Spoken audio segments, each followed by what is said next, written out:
Okay, let's start chapter number 6 of SST, weather and climate. Okay, Astik, shall we start?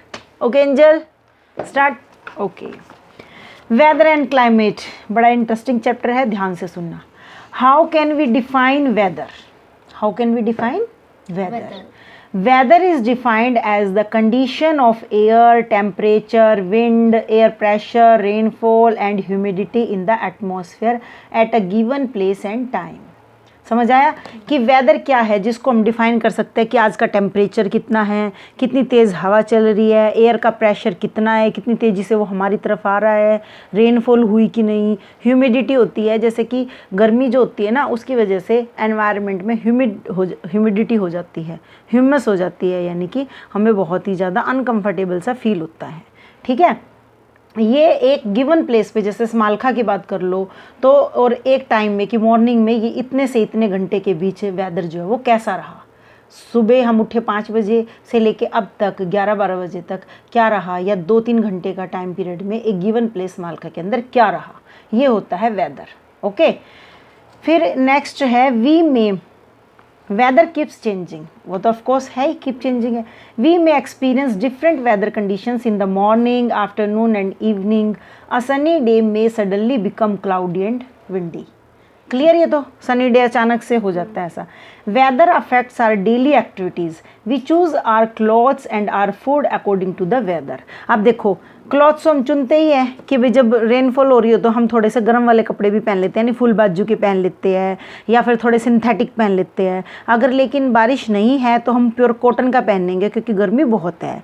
इसी तरह से food, जैसे ही बारिश होती है आप लोग कह देते हो मम्मा आज तो बारिश हो रही है, पकोड़े बना लो, आज तो पूरी बना लो, आज तो डोसा बना लो. ठीक है, तो ये फूड और क्लॉथ्स हमारा इसके अकॉर्डिंग होता है, तो ये हमारी डेली एक्टिविटीज़ को चेंज कर देता है. ठीक है, और रीड टू नो में है scientist who study the weather are called meteorologist. Meteorologist बोलते हैं जो साइंटिस्ट इस स्टडी को करके बताते हैं कि भाई कल बारिश होगी या नहीं, वेदर कैसा रहेगा, कितना टेम्परेचर जाएगा, रेनफॉल होगी कि नहीं, वो सारी जो इन्फॉर्मेशन देते हैं उनको बोलते हैं मेट्रोलॉजिस्ट. मेट्रोलॉजिस्ट, ठीक है, मेट्रोलॉजिस्ट इसको बोलते हैं. Weather affects our daily activities. फिर हम मल्टीपल चॉइस क्वेश्चन टिक मार करने. The atmospheric condition at a given place and time is called, बताओ, वेदर. ये तो सिंपल ही है, वेदर, तो यहाँ फिल कर देंगे हम वेदर. ओके, नेक्स्ट हमें दिया हुआ climatic regions of the world. अब वर्ल्ड में क्या क्या क्लाइमेटिक रीजन्स है. रीजन्स का मतलब क्या होता है, एरिया. ठीक है, लिखो यहाँ एरिया. रीजन्स मतलब एरिया. वर्ल्ड में किस किस एरिया पे क्लाइमेट जो है वो ज़्यादातर चेंज होता रहता है. देखो, जहाँ का चेंज होगा हम वहाँ को ही कंसीडर करेंगे, जहाँ ज़्यादा चेंज नहीं होता हम उसको तो लेफ्ट करके ही चलते हैं. तो ये इसीलिए उन्हीं रीजन्स को दिखाया, उन्हीं एरियाज़ को, क्षेत्र को दिखाया हुआ है जहाँ पे इस तरह के क्लाइमेटिक चेंज आते हैं. जैसे कि देखो, ऊपर देखो, बहुत सारी जगह है. अब डेजर्ट में देखो, सबसे पहले जो आपको नोन है ना मैं वही दिखाऊंगी. अब ये इधर के आपको नोन नहीं है, इक्विलेटरल, टैगा, ठीक है, इधर के तो आपको नहीं है नोन. डेजर्ट में देखो कोई बारिश नहीं है, सूखा पड़ा हुआ है बिल्कुल. उसके बाद ऊपर चले जाओ, टाइगा है. उसके बाद फिर ये इक्वेटोरियल है इधर, या मानसून नीचे देखो, ट्रॉपिकल मानसून, यहाँ बारिश ज़्यादा होगी. रेड अलर्ट कर रखा ना कि यहाँ बारिश ज़्यादा होगी. तो दीज आर द, अब ये नीचे आप सिंबल देख के चलो, जो ये छोटे छोटे बॉक्सेस बनाए हुए हैं नीचे. वेरी हॉट एंड वेट, जो ग्रीनिश कलर है वहाँ पे बहुत गर्म है और सूखा पड़ा रहता है. Just like equatorial. इक्वेटोरियल इधर देखो, हर जगह इक्वेटोरियल है. ठीक है, उसके बाद हॉट एंड वेट में थोड़ा सा लाइट ग्रीनिश, यानी येलोइश पे आ गया, लाइट थोड़ा सा, वो हॉट एंड वेट है. उसके बाद फिर very hot and dry. Very hot and dry lemon colour का, डेजर्ट जैसे. ठीक है, ये वेरी हॉट एंड ड्राई है.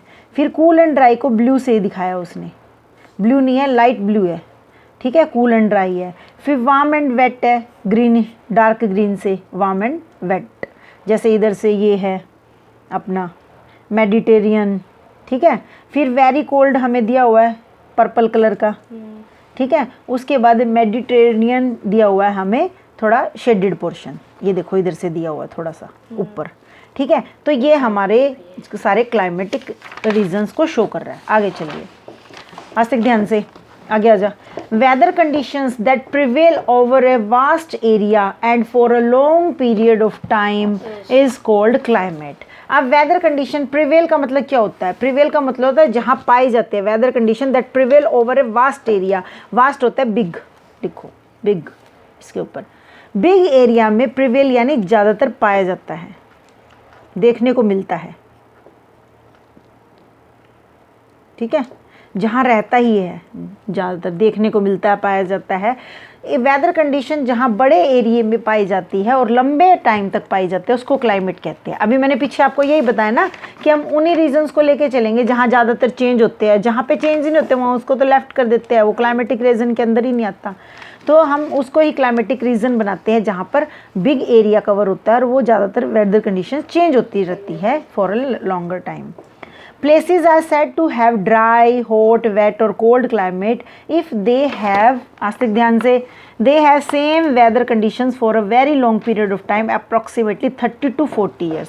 अब उन प्लेस को हम ड्राई, हॉट, वेट, कोल्ड कहते हैं परमानेंटली, जहाँ पे वेदर कंडीशन लंबे टाइम तक जो है वो सेम एक जैसी सी रहती है, 30 से 40 साल तक।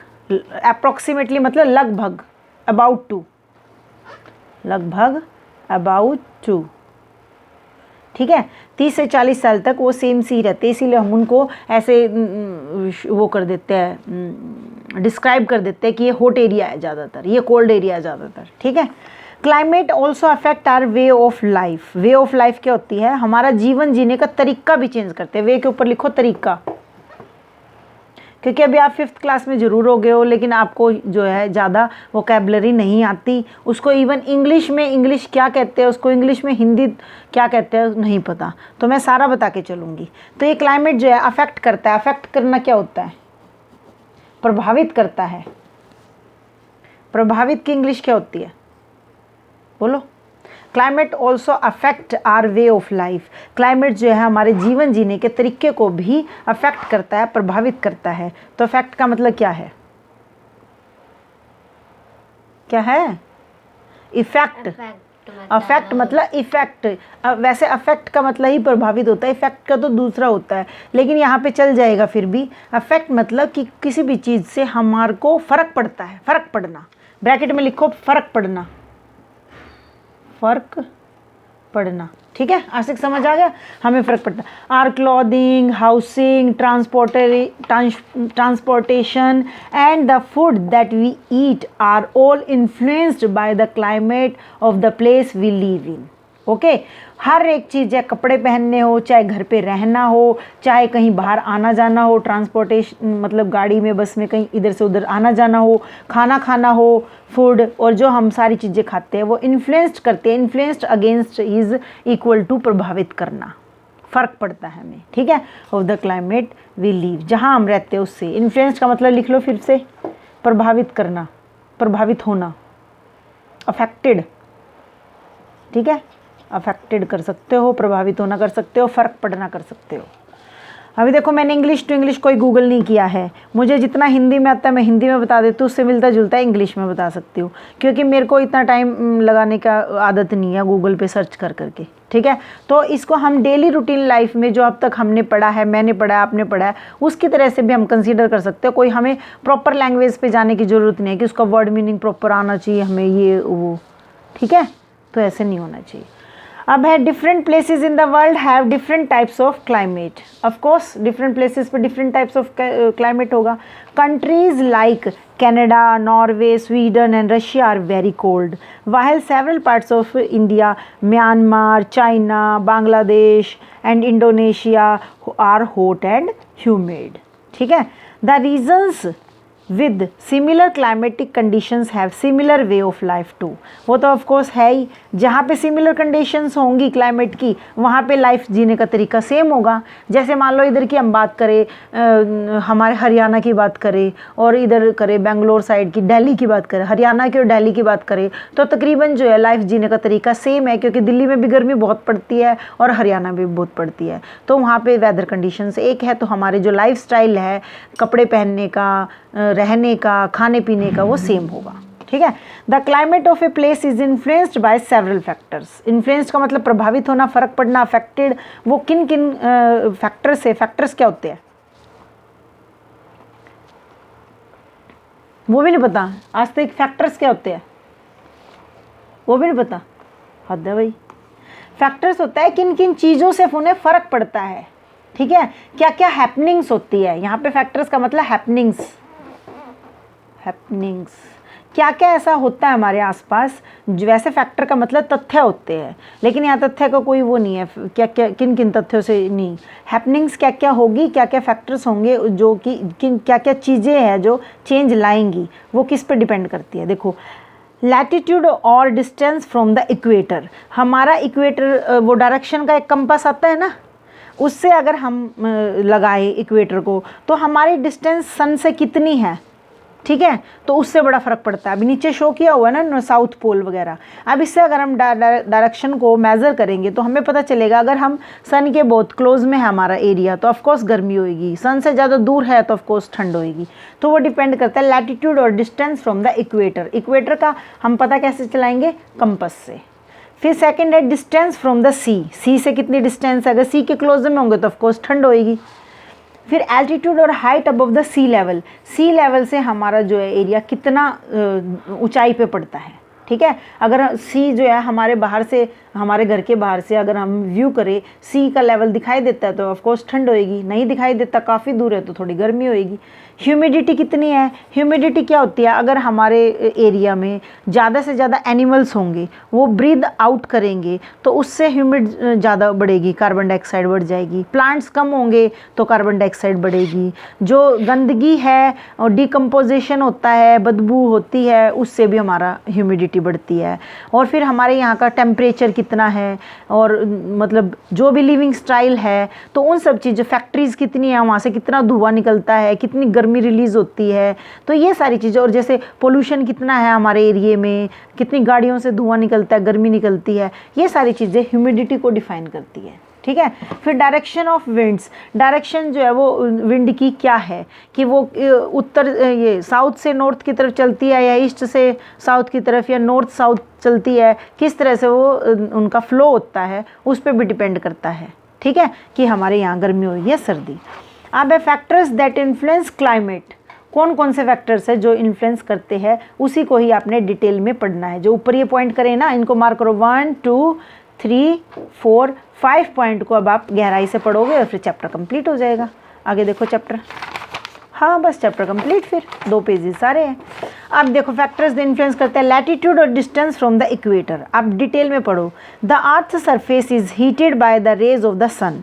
अभी मैंने बताया ना, सन की जितने पास होंगे तो अर्थ का जो सरफेस है, ऊपर का एरिया है, जो टॉप लेयर है, वो सन से हीट हो जाती है। प्लेसेस लोकेटेड ऑन और near the equator receive direct rays of the sun. Clear? ये तो करवाऊँ इसकी हिंदी, ठीक है। While places near the two poles receive the slanting rays of the sun. अब एक तो तिरछी रेज आए सन से और एक सीधी आए, तो जो सीधी आएगी उसमें गर्मी ज़्यादा होएगी, वहाँ पे गर्मी हो जाएगी। जो तिरछी आएगी वो कम गर्म करेगी, ठीक है। तो ये हमारा साउथ पोल से डिफाइन हो जाएगा। उसके बाद slanting rays of the sun have to travel through a greater distance. Slanting of course greater distance पे होगी, and hence lost most of their heat as compared to direct rays that travel a shorter distance. Clear? ये shorter distance वाली होगी जो सीधी आएगी। And hence retain most of their heat. Retain होता है उसको अपने अंदर रिटेन कर लेना, अपने अंदर डिपॉजिट कर लेना। डिपॉजिट, जैसे हम कहते हैं ना कि क्वेश्चन रिटेन नहीं होता इसको, तो वो डिपॉजिट नहीं होता, मेमोरी में नहीं आता उसकी। तो इसी तरह से जो हीट है ना वो उसके अंदर डिपॉजिट हो जाती है। So the closer a place is the equator the hotter is its climate. यानी कि क्लोज में जितना होगा वो तो इसका इक्वेटर हो जाएगा, और हॉटर जो होगा वो इसका क्लाइमेट हो जाएगा। समझ आई बात है कि क्लाइमेट इससे डिफाइन हो जाएगा कि वो हॉट यानी सीधी लाइन में कितनी आई है, रेज कितनी आई है, सीधी रेज जो सन से आई है। The closer a place is to the poles the colder in is its climate. जितना पोल के क्लोजर होगा कोई भी प्लेस, जितना पोल के जो ये पोल अभी बताती हूँ क्लोज में होगा, उतना ही वहाँ पे कोल्डर क्लाइमेट होगा। अभी ऊपर देखो, the sun's rays falling on the earth का डायग्राम देखो, the sun's rays falling on the earth. अब अर्थ पे पड़ रहा है, ऊपर पहले देखो नॉर्थ पोल है, साउथ पोल है, ठीक है। अब ऊपर से देखो slanting near the north pole, अभी सन है, सन से स्लैंटिंग जो नियर है वो ये है, रेज है वो निकल रही है, ठीक है। और उसके बाद ये कितना है 66 + 1.5 डिग्री N, ठीक है। उसके बाद direct near the equator, equator से डायरेक्ट निकल रही है यहाँ से, तो यहाँ पे 0 डिग्री हो गया। उसके बाद slanting near the south pole, south pole से स्लैंटिंग हो रही है, ये भी 66 1/2 डिग्री S, ये तो साउथ को, S तो साउथ पोल को शो कर रहा है, N नॉर्थ पोल को शो कर रहा है। 0 डिग्री ये है कि भाई यहाँ पे तो मतलब सीधी रेज आ रही है, यहाँ तो गर्मी होएगी बहुत ज़्यादा। अब ये स्लैंटिंग लाइनें जा रही है, देखो जा रही है ना, जब ये टकराएंगी तो ये स्लैंटिंग हो जाएगी ना, क्योंकि सीधा तो पड़ नहीं रहा, बीचों बीच सीधा पड़ रहा है, तो इससे डिफाइन होगा। नेक्स्ट है हमारा सेकंड पॉइंट, एल्टीट्यूड और height above the sea level. The rays of the sun heat the surface of the earth, clear ये, this heated surface then heats the atmosphere, ठीक है ना। जो सरफेस अगर हीटेड हो गया तो एटमॉस्फेयर में भी गर्मी कर देगा, हमारे आसपास भी एटमॉस्फेयर क्या है, जो हमारे आसपास जहाँ पे हम रहते हैं वो एरिया को भी गर्म कर देगा। Places at higher altitude receive lesser heat than those places that are at lower altitude. Lower altitude वही है जो ज़्यादा सन के पास होगा एरिया, सीधी डायरेक्ट रेज आएगी वहाँ पे, तो वहाँ पे लोअर एल्टीट्यूड होगा, सॉरी हायर एल्टीट्यूड होगा, ठीक है। तो हम वहाँ पे ज़्यादा places at higher altitude receive lesser, हाँ जो हायर एल्टीट्यूड की होगी वो लेसर हीट लेंगी और जो लोअर एल्टीट्यूड की होगी वो ज़्यादा लेंगी टेम्परेचर, ठीक है। The temperature decreases as the height of the land increases, temperature जो है वो डिक्रीज हो जाएगा जैसे ही height of the land increase होगी।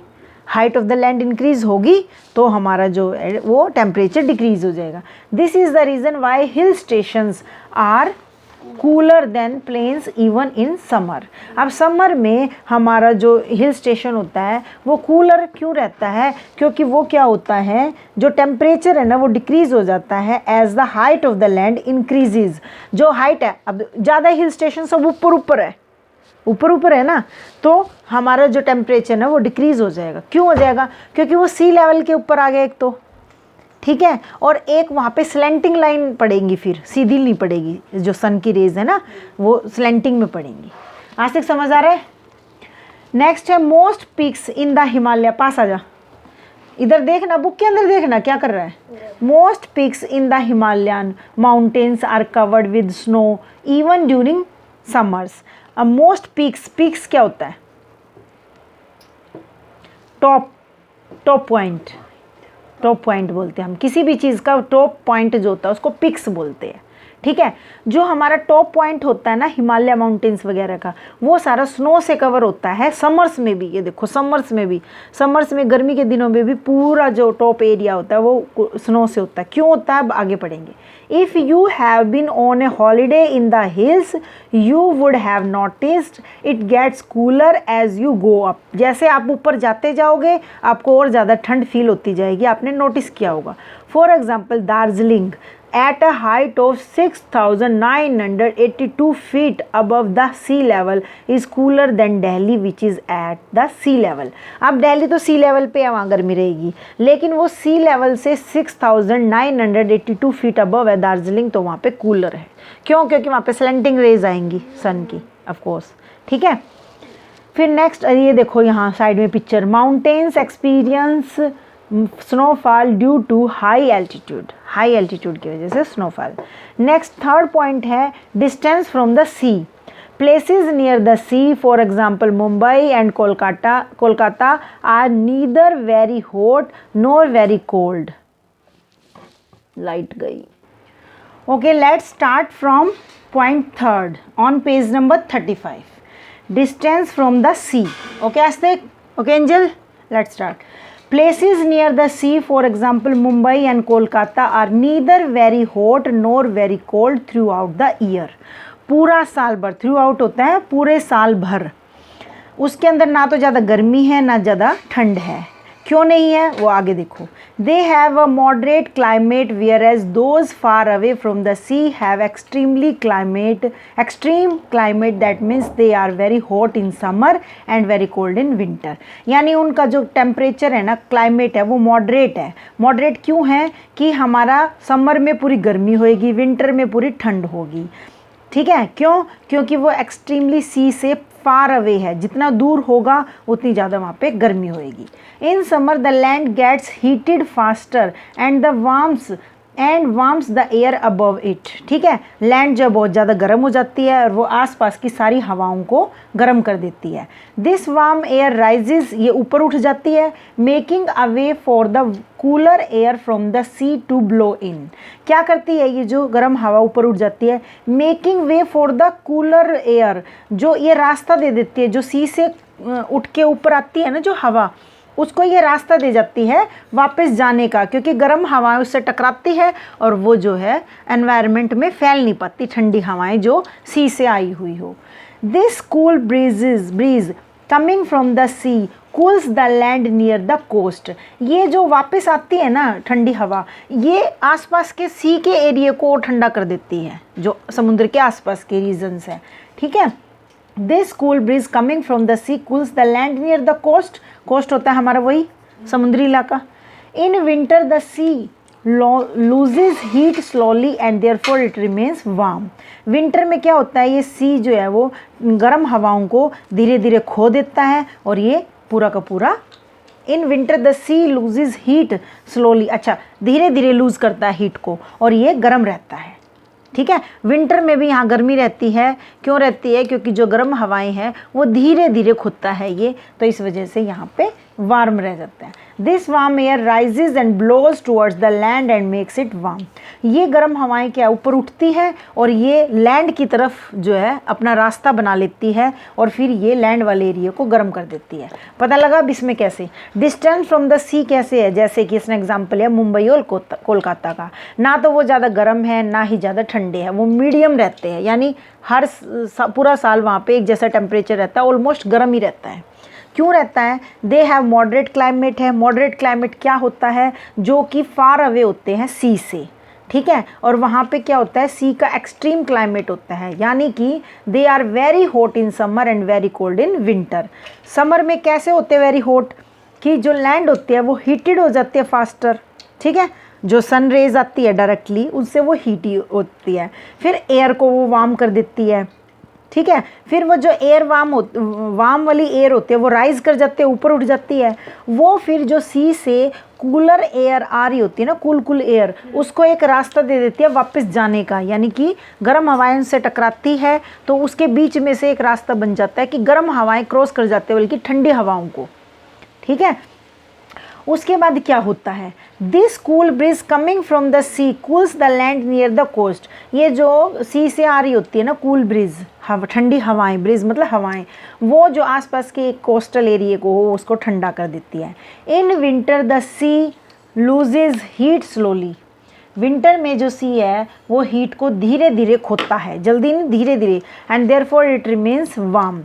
तो ये वार्म रहता है, गर्म रहता है। दिस वार्म एयर राइज, ये वार्म एयर राइज हो जाती है, ऊपर उठ जाती है, and blows towards the land, और ये लैंड की तरफ चल पड़ती है, जहाँ पे समुद्री इलाका नहीं है वहाँ की तरफ चल पड़ती है, एंड मेक्स इट वार्म, और इसे गर्म कर देती है। समझ आया? क्लियर? आज तक कैमरे की तरफ मत देख, या तो बुक की तरफ देख या मेरी तरफ देख, कैमरे से कोई मतलब नहीं। फिर नेक्स्ट है humidity. When air has a large content of moisture or water vapor in it, it leads to humidity। अब मैंने बोला था ना ह्यूमिडिटी क्या होती है, जब गर्मी ज़्यादा बढ़ जाती है ना तो जो एनवायरनमेंट में हमारी इतनी सारी गैसेस होती है ना उसमें वाटर ड्रॉपलेट्स बन जाते हैं, क्योंकि कहीं कहीं क्या होता है ज़्यादा ओवर हीटेड होकर वेपर बन जाती है, और वो वेपर जो है वो ऊपर नहीं उठ पाता, वो कंडेंस हो जाता है एयर के साथ, मिल जाता है, मिक्स हो जाता है, कंडेंस में मिक्स हो जाता है। ठीक है, तो when air has a large content of moisture, moisture किसको कहते हैं? जब एयर के अंदर बहुत ज़्यादा मॉइस्चर, चिपचिपापन। ठीक है, मॉइस्चर पे लिख देते हैं हम चिपचिपापन। अभी मॉइस्चर का प्रॉपर इंग्लिश मुझे नहीं पता क्या होता है, पर ये है एक मतलब कि उसमें ना ऐसा होता है जैसे वाटर ड्रॉपलेट कह सकते हैं हम, ब्रैकेट में लिख ले वाटर ड्रॉपलेट।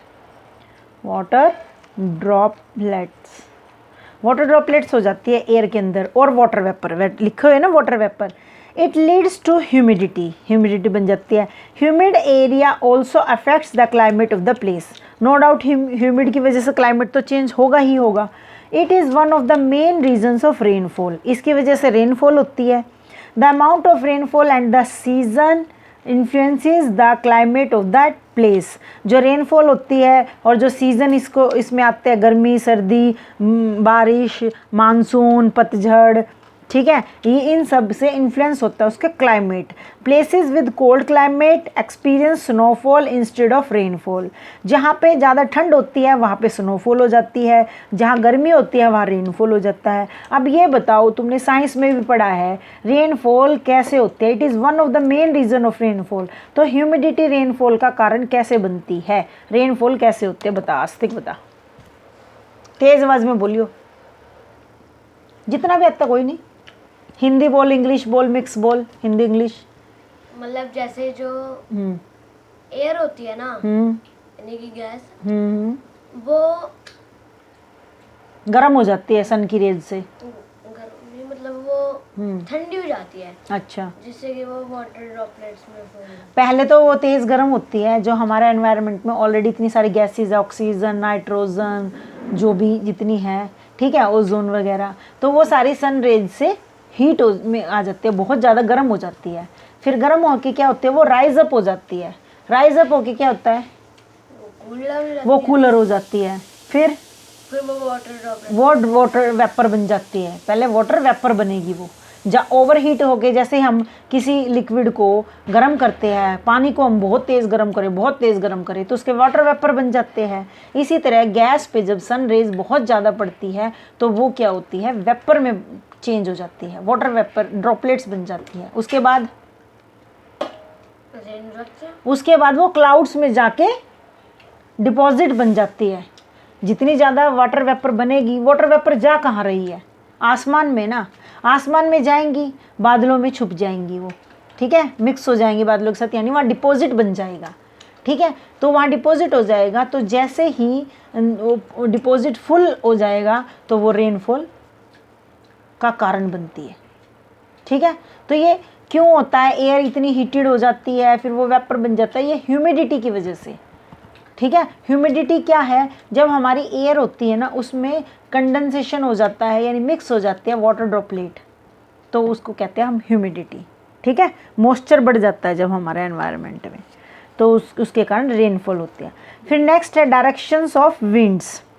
अब हमारा डायरेक्शंस ऑफ विंड क्या है बताओ, पहले थोड़ा सा बता दो अपने, क्या एंजल डायरेक्शंस ऑफ विंड। जब विंड होती है ना वो कई दिशा में कई डायरेक्शन में जाती है, कभी वो नॉर्थ में जाती है, कभी वो साउथ में जाती है, कभी वो very good, very good. So let's start. Winds have a great effect on the climate of a place depending from where the winds originate, they may be cool, hot, dry और full of moisture. Originate का मतलब बताओ क्या होता है, आस्तिक पास आ जा, तेरे को मैं बार बार ये बुलाती रहती हूँ, पास आ जा, पास आ जा, खुद नहीं आ सकता पास। बुक के अंदर देख ना एंजल, बुक के अंदर देख, छोड़ इसको, बुट्टे को छोड़ दे, अब आस्तिक बुट्टे को छोड़ दे बस, चल पहले ये चैप्टर करो। ऑरिजिनेट का मतलब होता है स्टार्ट होना, जहाँ से ये स्टार्ट होती है, लिखे एंजल, ऑरिजिनेट मतलब स्टार्ट। विंड्स जो है क्लाइमेट को चेंज करती है, depending from where the winds originate, depend करता है कि ये विंड्स जो है वो स्टार्ट कहाँ से हुई है। अगर वो कूल एरिया से हुई है तो कूल हवा लेके आएगी, अगर हॉट एरिया से आई है तो हॉट एयर लेके आएगी, मॉइस्चर वाले से तो मॉइस्चर से। Winds blowing from the desert area are hot and dry, desert तो पता ही है तुम्हें, जहाँ सूखा पड़ा होता है, तो वो क्या करेगी, अपने साथ हॉट एंड ड्राई विंड्स लेके आएगी। वाहिल, जबकि वाहिल